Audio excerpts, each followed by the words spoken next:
Jeremias, capítulo de número 9.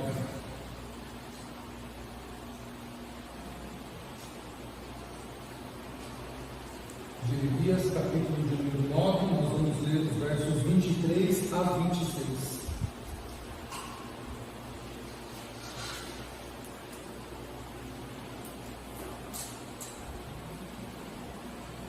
Diz assim a palavra inspirada, inerrante e infalível do nosso Deus.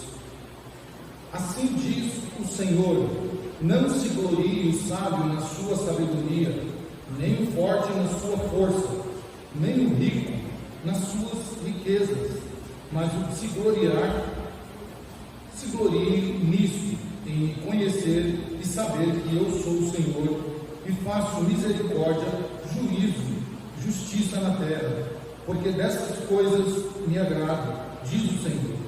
Eis que vem dias, diz o Senhor, em que castigarei a todos os circuncidados juntamente com os incircuncisos, ao Egito e a Judá e a Edom, e aos filhos de Amon e a Moabe, e a todos os que cortam os cabelos nas têmporas e habitam no deserto, porque todas as nações são incircuncisas, e toda a casa de Israel é incircuncisa de coração.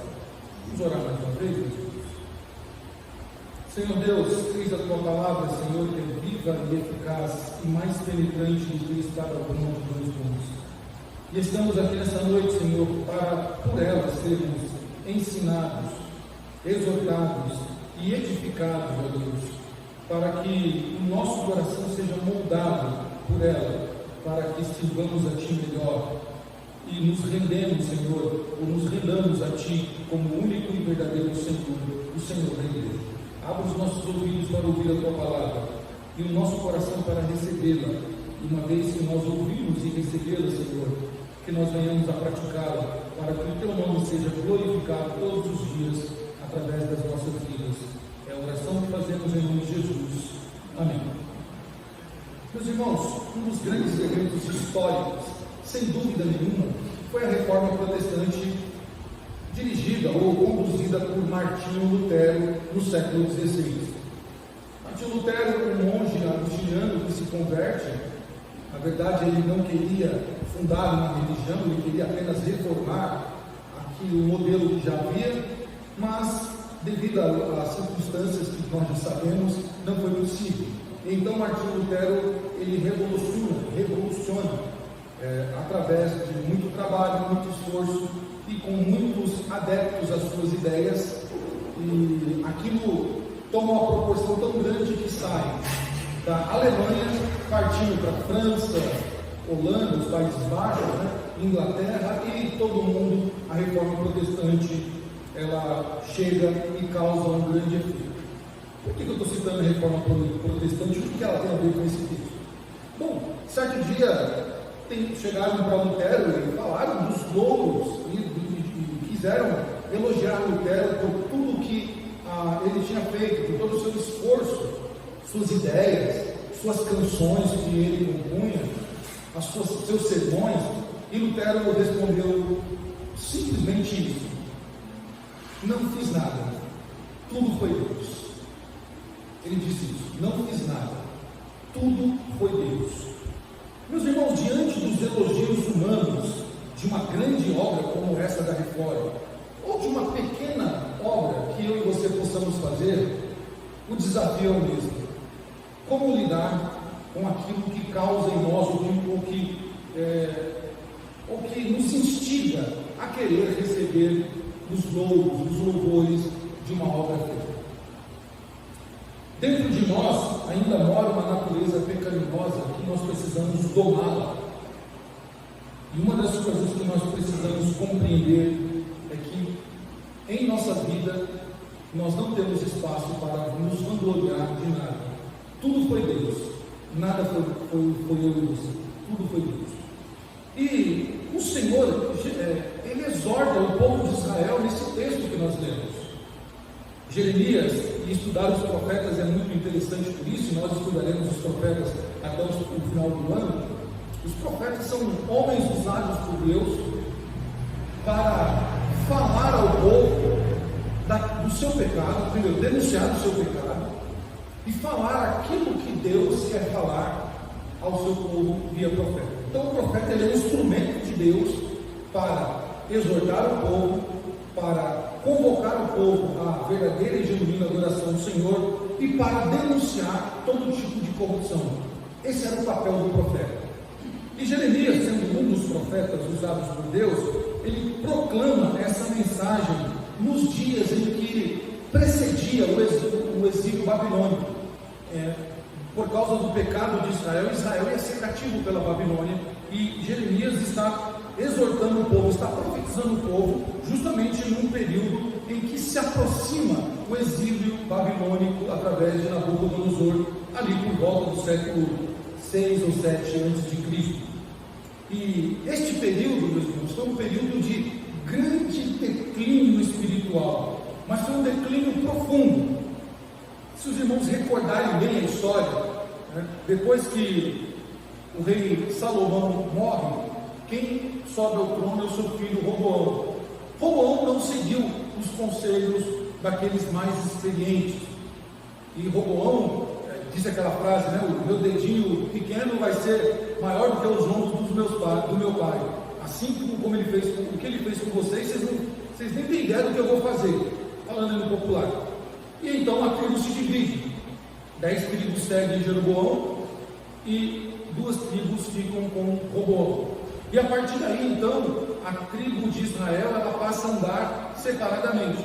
Então o reino do norte, constituído por essas 10 tribos, vai ser levado cativo pela Síria, e o reino do sul, constituído por Judá e Benjamim, vai ser levado cativo por Babilônia pelos mesmos pecados: idolatria e reprovação ao culto genuíno a Deus. E aqui nós vemos Judá então caminhando num declínio espiritual profundo de idolatria, que aperfeiçoar não é a melhor palavra para isso, mas eles estavam entrando num pecado, num declínio espiritual tão grave, que eles cometeram as idolatrias mais improváveis de se imaginar na história do povo de Deus. Eles adoraram Astarote, eles adoraram a Baal, eles entregaram seus filhos a Moloque, eles adoraram o sol, eles fizeram todo tipo de adoração, e então provocaram a ira do Senhor sobre eles, de modo que o exílio era inevitável para eles, o cativeiro era inevitável a este povo. E esse declínio espiritual nós podemos ver já a partir do capítulo 7 de Jeremias. Não precisa ler, não, eu vou ler para vocês para a gente ganhar tempo aqui, mas olha só como começa o capítulo 7.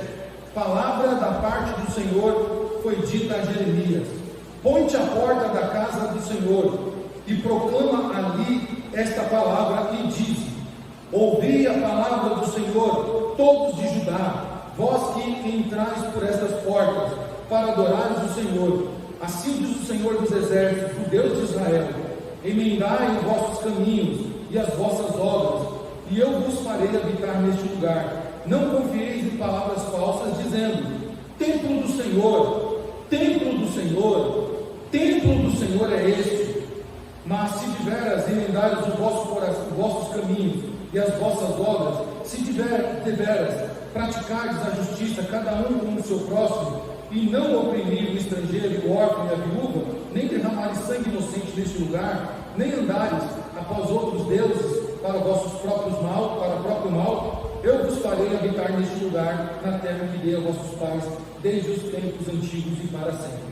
Então Israel estava numa declínio espiritual tão grande, que eles estavam se agarrando em figuras. Estavam se agarrando, por exemplo, no templo, dizendo: este é o templo do Senhor, e aqui nós estamos protegidos, porque este é a casa do Senhor. Aqui na casa do Senhor nós vamos ser abençoados, apesar da gente desfazer do órfão, da viúva, da gente derramar sangue inocente, da gente adorar outros deuses, mas na casa do Senhor eu vou ser abençoado. E aí nós já começamos a imaginar algumas coisinhas no tempo atual, não é? Eles se agarravam a algo místico, algo quase místico, podemos assim dizer, achando que iam lubridiar a Deus, queriam enganar a Deus com o falso culto, com a falsa adoração. E então, meus irmãos, o Jeremias denuncia os seus pecados. capítulo 7 até o 10, ele expõe este culto formalista e a confiança falsa nos símbolos religiosos que aquele povo estava tendo, como o templo do Senhor e a circuncisão. Eles se agarravam nisso dizendo assim: bom, nós temos a marca no nosso corpo do pacto, a circuncisão, então nós somos abençoados. Nós temos aqui o templo construído por Salomão, e Deus habita no templo, e então nós estamos abençoados, e Deus não vai pesar sobre nós. Grande erro de Israel, grande erro que eles cometeram. Então a crítica na profecia de Jeremias, ela une duas coisas. Primeiro, Deus vai julgar o seu povo. Deus vai julgar. Os pecados deles não passarão impunes. E não adianta se agarrar no templo, não adianta se agarrar na circuncisão. O julgamento virá, porque Deus disse através dos profetas que não passariam impunes os seus pecados. Mas, lembra, justiça, de manhã eu louvo a misericórdia de Deus, à noite a justiça. Mas Deus é misericordioso e não deixará o seu povo perecer para sempre. O castigo de Deus não é para destruir o seu povo, mas é para resgatá-lo, para que o seu coração se converta de fato a Deus, e eles não se agarrem mais em símbolos, mas cultuem ao Senhor. Que eles não se gloriem mais porque eles têm o templo, ou porque eles têm a circuncisão, mas que eles se gloriem de fato no Senhor, no verdadeiro Deus. Então Deus usa Jeremias para trazer essa mensagem profética de julgamento, mas de esperança, que Deus resgatará o seu povo. Esse povo que voltará ao verdadeiro conhecimento de quem é Deus e do que Ele faz. Meus irmãos, quando nós olhamos para o livro de Jeremias, né, e este livro riquíssimo, com essa profecia nesses dois caminhos, né, caminho de julgamento e caminho de esperança, nós nos deleitamos, porque nós vemos isso, o Senhor aplicando a sua justiça, aplicando a sua retidão e aplicando a sua misericórdia neste povo. Jeremias, neste texto que nós lemos, do 9, capítulo 29, 23 a 26, apresenta então uma poderosa crítica profética contra a falsa confiança que este povo tinha e nas suas realizações humanas. Irmãos, isso é profecia. Talvez nós não temos ideia do que é profecia, porque nos dias atuais a palavra profecia e o termo profeta, eles se tornaram algo muito fútil, algo sem uma conexão com o que está relatado nas Escrituras. As profecias de hoje não carregam mais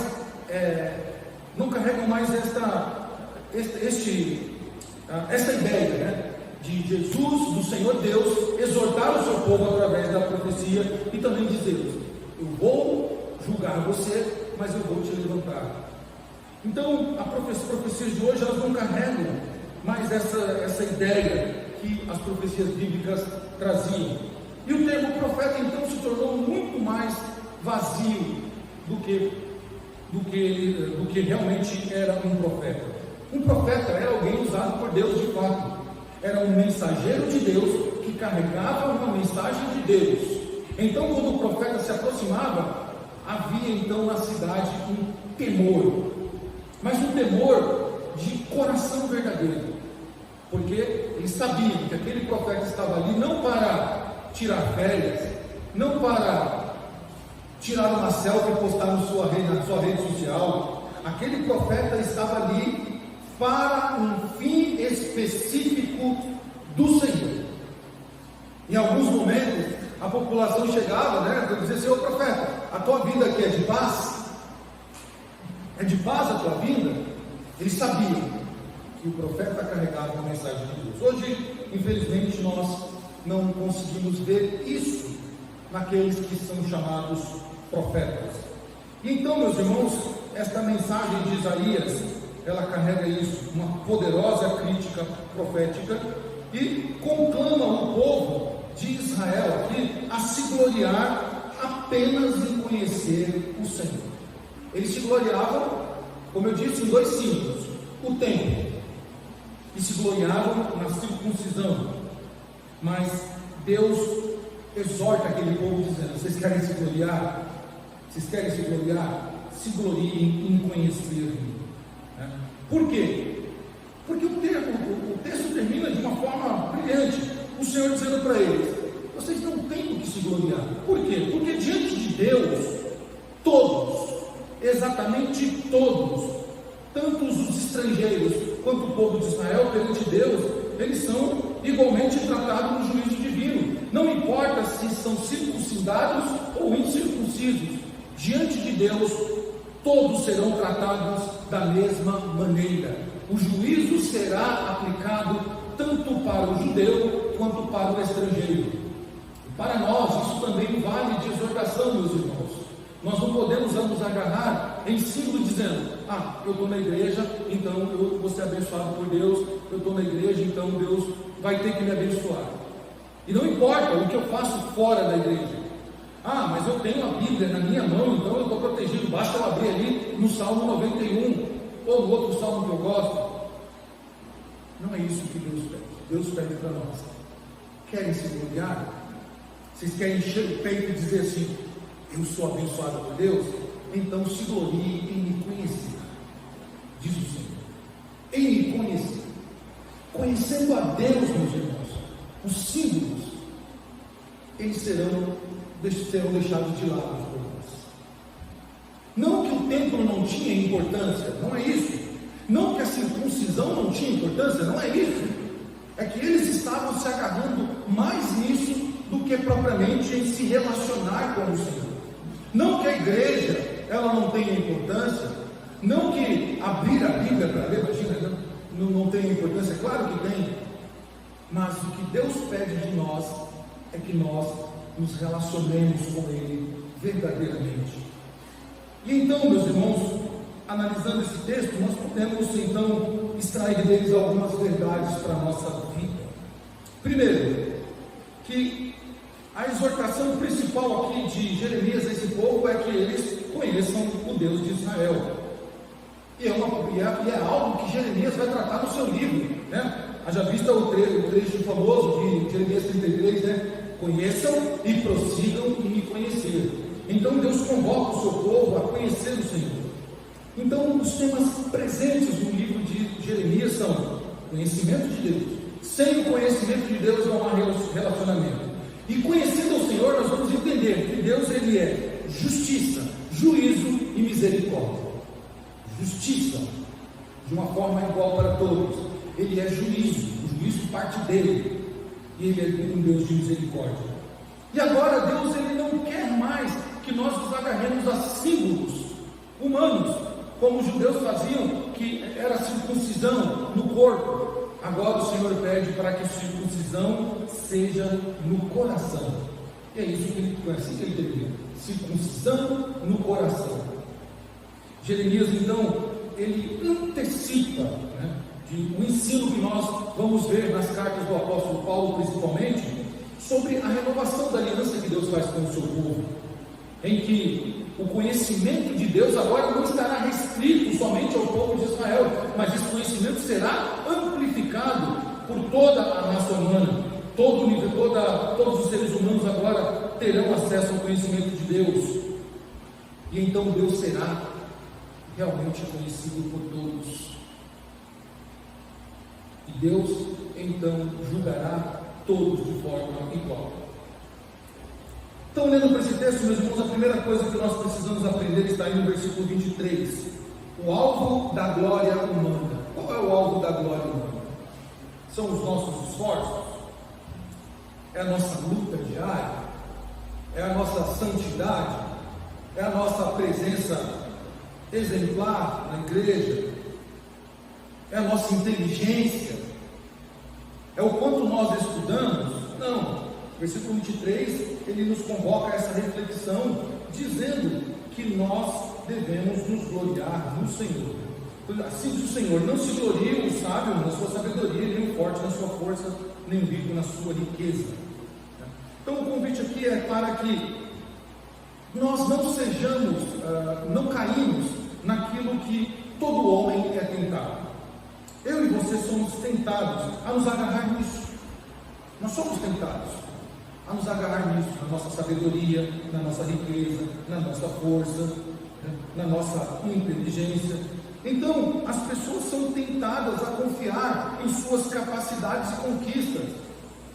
Geralmente, pessoas que têm essas qualidades aqui, narradas por Jeremias, são pessoas autossuficientes. Elas se agarram na sua sabedoria, por exemplo. Os gregos fizeram isso.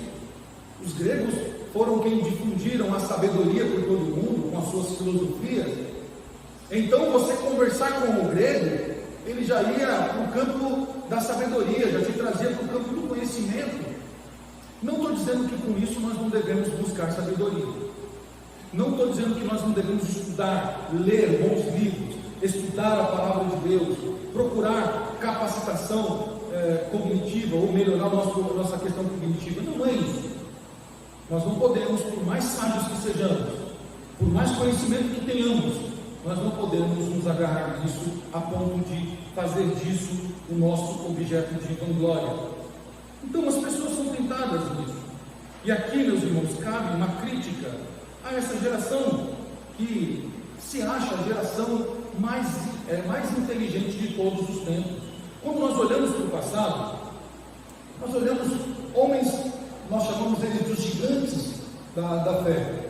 Homens como Martim Lutero, Calvino, homens como Agostinho, como Eusébio, e tantos outros que nós poderíamos ficar aqui falando os nomes deles. Mas todos eles se renderam ao Senhor. Todos eles entendiam que o que eles tinham, que o que eles possuíam de conhecimento, era dado por Deus. Era dado por Deus. Nada partia deles. Nada era algo que eles fabricaram. Mas foi Deus quem os fez e usou. Eles entendiam que eles eram apenas ferramentas do Senhor. Então, não podemos cair nessa tentação, achar que a nossa sabedoria, como os gregos achavam que era suficiente, ou como outros, como os romanos achavam que sua força, pela capacidade do seu exército de conquista, era suficiente. Não, e ficou provado que a força não é para que nós nos vangloriemos, ou nas riquezas. Não devemos nos vangloriar naquilo que possuímos.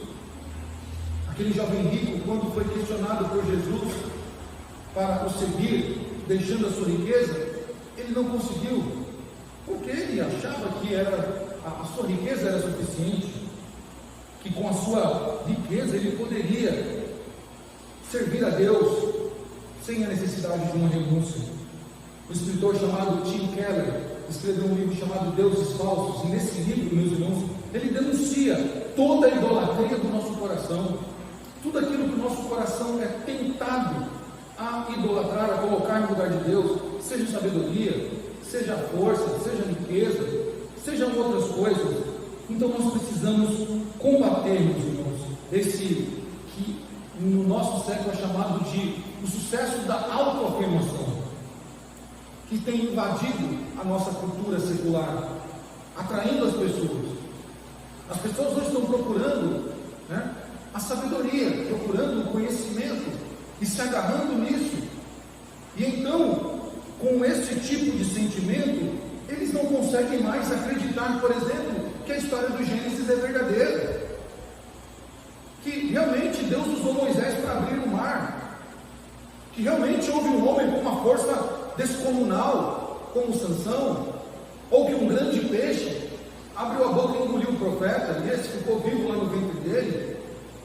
Eles dizem assim, isso é conversa fiada. Quem em sã consciência e quem com capacidade cognitiva acredita nessas historinhas que a Bíblia conta? Eles se agarram no seu conhecimento. E então eles dizem, o nosso Deus é um Deus de conhecimento, é um Deus de lógica. E então eles deixam a fé de lado e buscam resultado no conhecimento. Nós não podemos nos gloriar nisso, meus irmãos. Nós não podemos cair nesse erro, porque isso é uma idolatria. Isso é uma idolatria. E isso levou Israel ao cativeiro. Uma segunda verdade que podemos aprender está no versículo 24, que é realmente o chamado à verdadeira glória. Então, o alvo da glória humana é o quê? A as riquezas, a força, a sabedoria. Esse é o que todo mundo procura. É o que as pessoas sem o coração circuncidado procuram.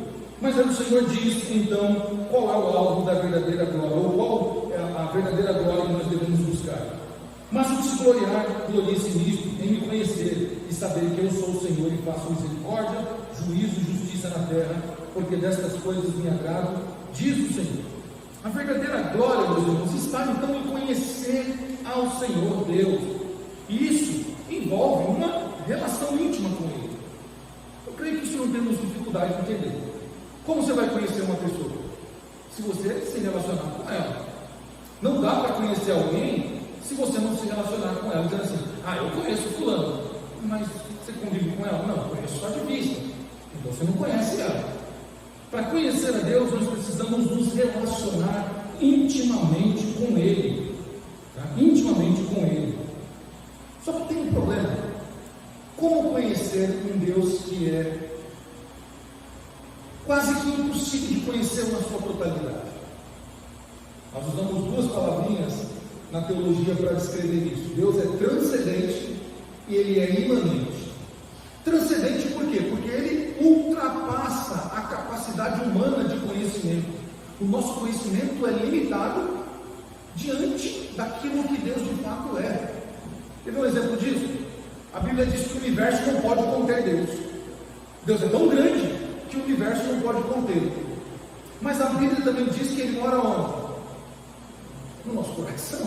Isso é uma tensão. Como que nós vamos compreender isso? Deus é tão grande que o universo não pode contê-lo, mas ao mesmo tempo Ele mora no nosso coração, mostrando que Ele é muito maior do que eu e você pode compreender. Ao mesmo tempo, então, Ele é um Deus imanente. A imanência de Deus fala que Ele se relaciona conosco, e este ato de se relacionar parte dele. Ele se deu a conhecer, Ele se deu a se relacionar conosco.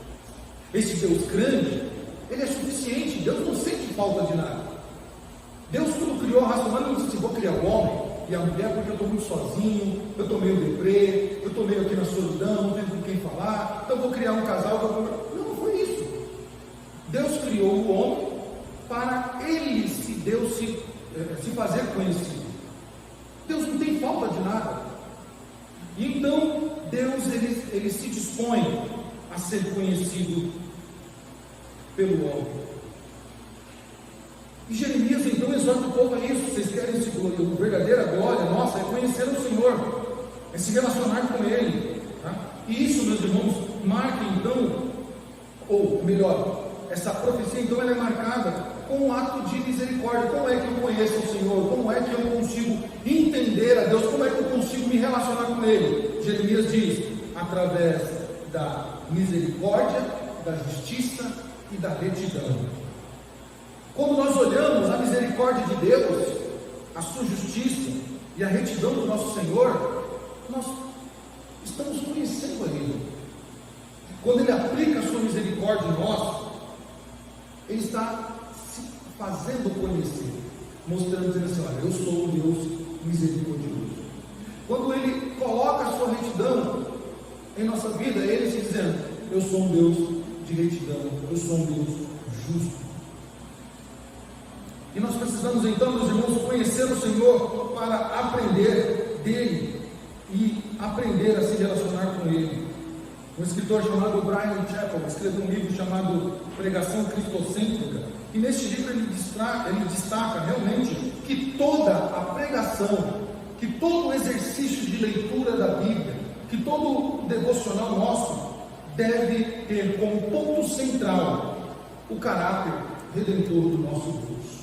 Quando nós olhamos para as histórias da Bíblia, é o Senhor se dizendo assim, eu sou este Deus que você precisa conhecer.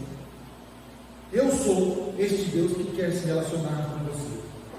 Jeremias, meus irmãos, ele está aqui nos ensinando, né, algo que está em toda a Escritura. Aquilo que Deus faz, Ele se revelando, como se revelou ao primeiro casal, como se revelou a Abraão, como se revelou também a Noé, como se revelou também a Moisés, depois a Davi, e ao seu povo, e como Ele se revela hoje.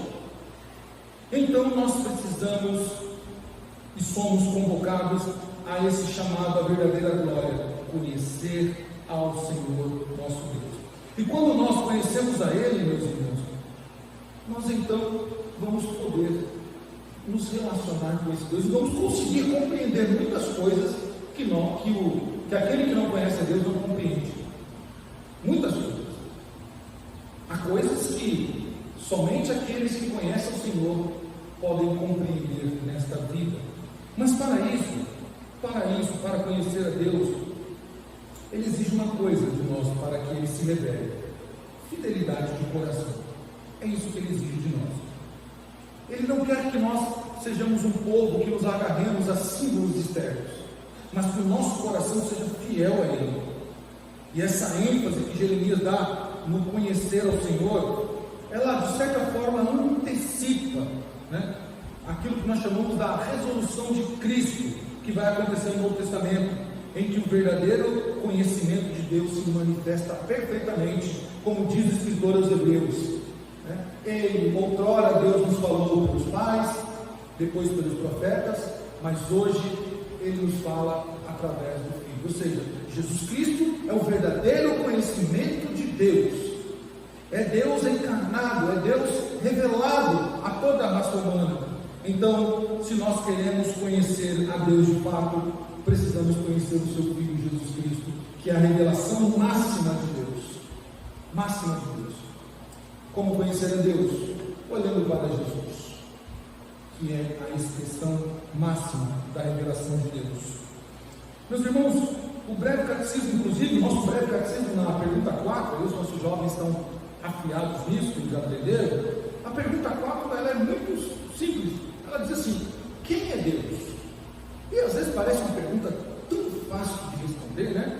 E aí nós vamos começar já a falar o quê? Deus é amor, Deus é bom, Deus é justiça, Deus é misericórdia. Nós somos os atributos dele, né? E aí o catecismo responde: Deus é Espírito infinito, eterno e imutável em seu ser. Sabedoria, poder, santidade, justiça, bondade e verdade. Que definição linda, né? Aí a gente fala assim, olhando para a história da reunião de Westminster, a gente fala assim: uau, quem foi o idealizador dessa grande revelação de quem é Deus? Esse homem foi um homem muito sábio. Naquela reunião que durou 5 anos, aproximadamente, com muitos pastores dos melhores que tinham no parlamento inglês, na Escócia e nas regiões ali vizinhas, sabe quem foi que escreveu isso aqui? O pastor mais jovem que tinha na reunião. O pastor mais jovem, não foi o pastor mais experiente, não foi o pastor mais sábio, não foi o melhor teólogo, que ali estavam os melhores teólogos da Inglaterra.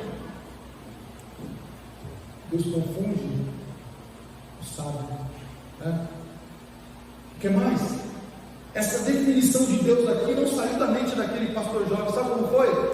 Eles estavam discutindo sobre teologia, então alguém falou assim: vamos orar então para ver qual é a vontade de Deus? Vamos orar. Vamos convidar então o pastor velho tal para fazer a oração, e depois da oração nós voltamos à discussão. E aí na oração ele diz isso: ó Deus, Tu és um Deus de Espírito, infinito, eterno, imutável em seu ser, sabedoria, poder, santidade, justiça e bondade. E aí o escrivão que estava lá olhou isso e foi anotando, que tinha que anotar as orações. Então Deus se revelou na definição que Ele queria que fosse definida. Como conhecer a Deus, meus irmãos? Se relacionando com Ele. Quanto mais nós nos relacionamos com Ele, mais nós conhecemos a Deus, o nosso Senhor. E então Jeremias, nessa exortação ao povo, nos versículos 25 e 26, Jeremias agora alerta então o povo: cuidado com o alvo da glória humana, vocês são chamados para buscar essa verdadeira glória, conhecer o Senhor, e cuidado com o juízo que Deus trará sobre a falsa religião. Então, os versículos 25 e 26 diz assim: eis que vem dias do Senhor, em que castigarei todos os povos, os circuncidados, juntamente com os incircuncisos, ao Egito e a Judá, a Edom, aos filhos de Amon, a Moabe, e a todos os que cortam os cabelos nas têmporas, habitam no deserto, porque todas as nações são incircuncisos. e toda a casa de Israel é incircuncisa de coração. Então, Jeremias aqui está alertando a eles: cuidado, povo, não é porque vocês têm o tempo, não é porque vocês carregam no corpo a marca da circuncisão que vocês estão isentos do juízo que Deus trará sobre toda a terra. Porque diante da justiça de Deus, todo homem é culpado. Diante de Deus, que é reto e justo, todo homem é culpado. Então Deus, meus irmãos, Ele não se impressiona com rituais vazios, inclusive aquilo que o judeu tanto se vangloriava, a circuncisão. Deus não se impressiona com isso, e às vezes parece que nós não nos atentamos a isso. Às vezes nós nos impressionamos dizendo assim: oh, que casa bela, que belas paredes, que belo teto, que belos isso, e achando que Deus está se impressionando com essas coisas que vão perecer, com essas coisas que hoje são e amanhã deixam de ser. Às vezes nós achamos que Deus se impressiona dizendo assim: ah, mas como eu estou crente, eu estou crente, nunca estive tão crente na minha vida, sem cantar todos os hinos do inário, já li a Bíblia 13 vezes, eu vou todo dia para o culto, e quando não tem culto na minha igreja eu vou na outra, porque eu quero estar na presença do Senhor, eu sou um adorador do Senhor, achando que Deus está se impressionando com isso, dizendo assim: eu sou um pastor, eu sou um levita, né? A moda aí dos levitas, eu sou um obreiro, eu sou um presbítero, eu sou um diácono, eu sou um profeta, achando que Deus está se impressionando com isso. Não, Deus não se impressiona com coisas, com rituais vazios, inclusive essas coisas que não deveriam ser motivos de vanglória nossa. Quem é o pastor? Servo da igreja. Quem são os presbíteros, né, irmão Jorge? Servo da igreja. Quem são os diáconos? Servos da igreja. Quem é a igreja? Serva de Cristo. Todos somos servos do mesmo Senhor. Então nós não devemos achar que Deus vai se impressionar porque nós estamos hoje mais crentes. Aliás, é uma obrigação nossa estar com a nossa santidade no dia, não é? É obrigação nossa. E aqui, meus irmãos, está o ponto crucial do texto. O ponto crucial. Deus, Ele está com seus olhos atentos, tanto para os de fora, quanto para os de dentro. Pedro, na sua primeira carta, diz isso, para que o povo lá, a igreja, tomasse cuidado, porque o juízo começaria por onde? Lá pelo mundo, começar pelos incrédulos. Vai começar por aqueles que não adoram a Deus, pela falsa religião, não é isso? Não. Pedro diz: o juízo começa pela casa de Deus. Deus começará então nos julgando, porque aqueles que não pertencem a Ele já estão condenados. Já estão condenados. Então nós temos que tomar muito cuidado com isso. Essa falsa confiança, meus irmãos, em sinais externos, elas podem ser um problema para nós. Durante muito tempo, em que a igreja ela achava que símbolos eram suficientes, por exemplo, para expurgar demônios. Então se pegava um objeto lá e sai demônio, eu te repreendo, e o demônio olhava para aquele pedaço de madeira ou para aquele objeto e dizia: e aí? O que isso vai fazer diferente? Nada. Eu não posso pegar um símbolo da IPV e dizer assim: olha, demônio, eu te conjuro pelo símbolo da IPV. Ele vai rir. Ele vai rir. Porque os símbolos, eles não podem estar à frente daquele que é o verdadeiro objeto de adoração, que é o nosso Senhor. E nós precisamos tomar cuidado com isso, meus irmãos. Assim como Israel deveria ter tomado cuidado com isso, porque o cativeiro estava às portas batendo. E eles se agarraram no seu símbolo, no templo, na circuncisão, e não atentaram à idolatria do seu coração. E por causa disso, meus irmãos, eles foram julgados pelo Senhor e ficaram por longos e longos anos no cativeiro.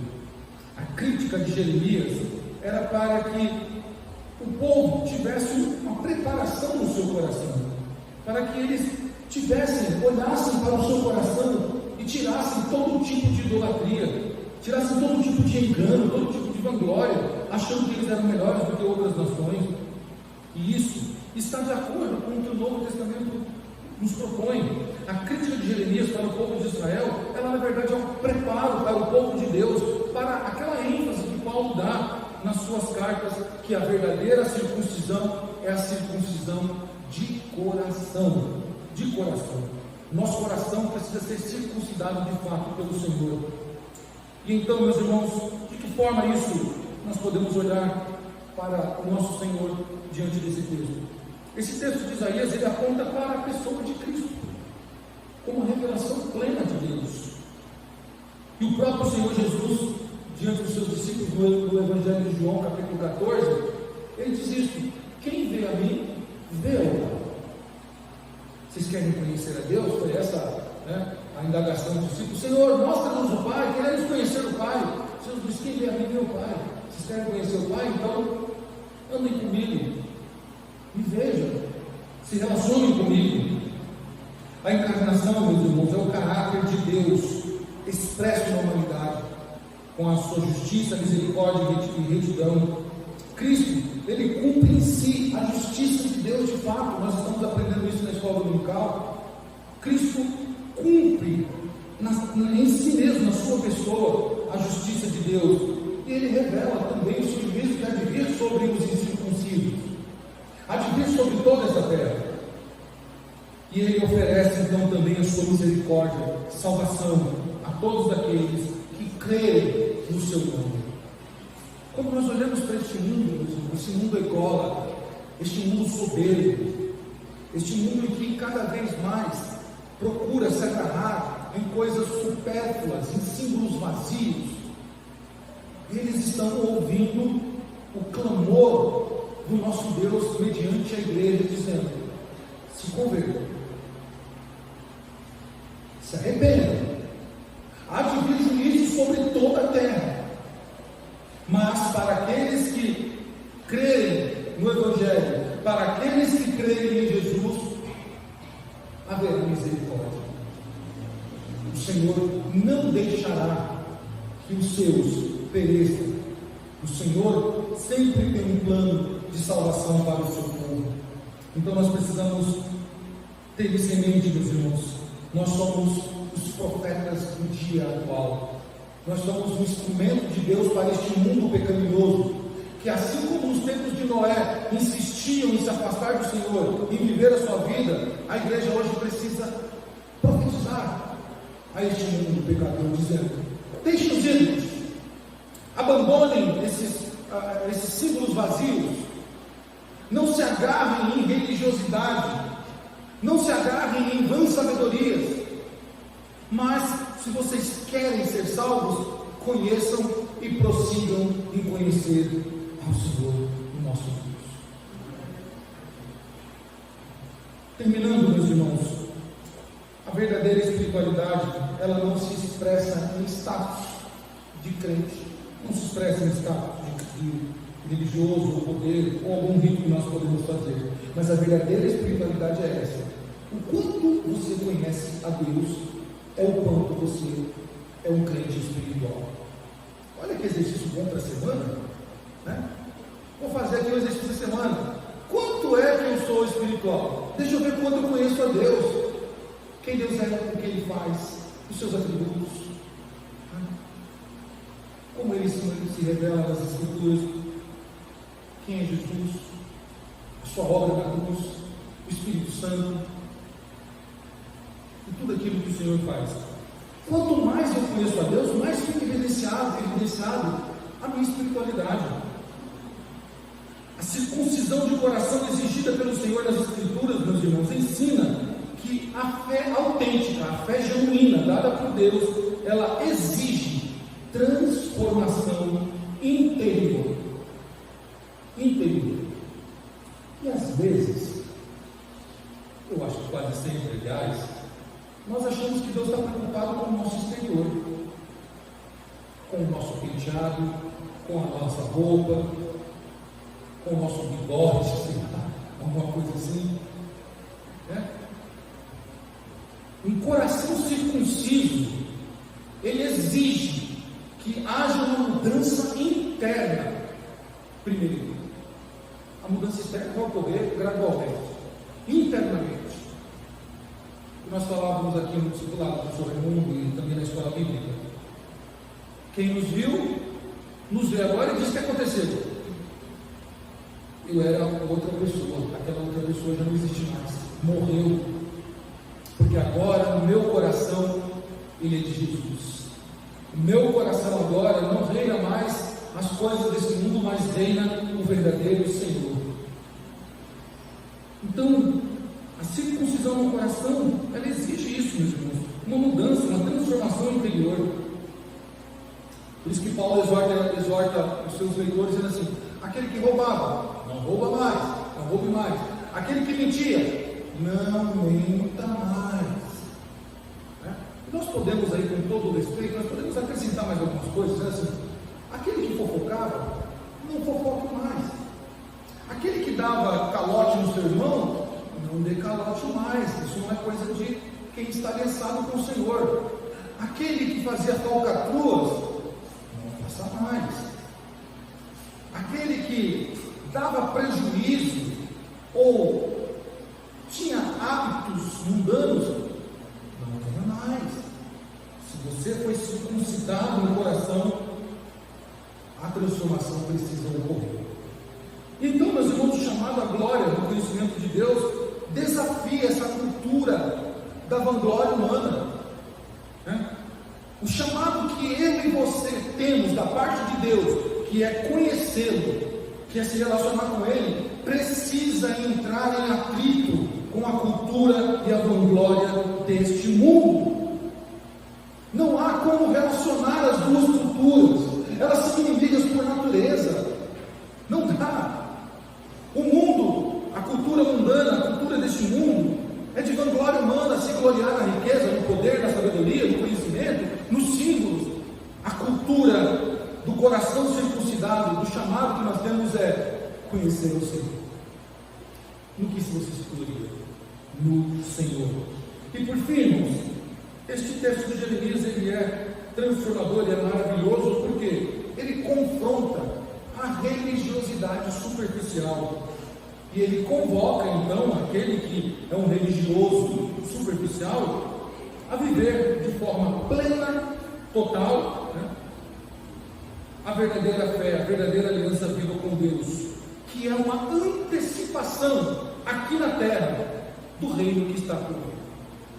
É uma antecipação na terra do reino que está por vir. O que nós chamamos na escatologia do já, mas o ainda não.